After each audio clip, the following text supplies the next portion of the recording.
Nessuna traccia della panchina posizionata soltanto poche ore fa da ZTL in via Roma a Treviso, nemmeno i solchi lasciati sul terreno, eppure poche ore fa, ieri, ecco cosa accadeva.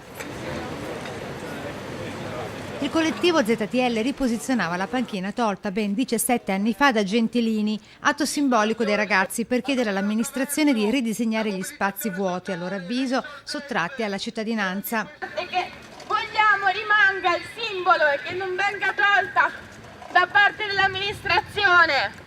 Per quanto riguarda il posizionamento della panchina era una cosa che sì, non potevamo lasciare lì e l'unica azione che potevamo fare era quella di toglierla. Cassugana che ribadisce porte aperte al tavolo per la costruzione di una casa per le associazioni, con il possibile faccia a faccia tra il gruppo vicino all'estrema destra, Frida Henry, e quello decisamente opposto di sinistra, ZTL. Noi continueremo con questa attività, tra virgolette, istruttoria, quindi di richiesta alle associazioni giovanili di farsi conoscere, di dire quali sono i loro progetti, poi continueremo con la nostra redazione di un bando per l'assegnazione di uno spazio. Di pensiero diverso il collettivo ZTL, pronto a nuove occupazioni. E sicuramente siamo in grado di portare in pochi giorni uno spazio abbandonato ad essere accogliente per tutti quanti. Infine la risposta piccata indirizzata da Manildo a Genti, che gli aveva mandato a dire come avrebbe dovuto prevedere l'azione di ieri di ZTL. Probabilmente Gentilini ha visto tante volte il film con Tom Cruise, Minority Report, quindi che agisce prima della... Ecco,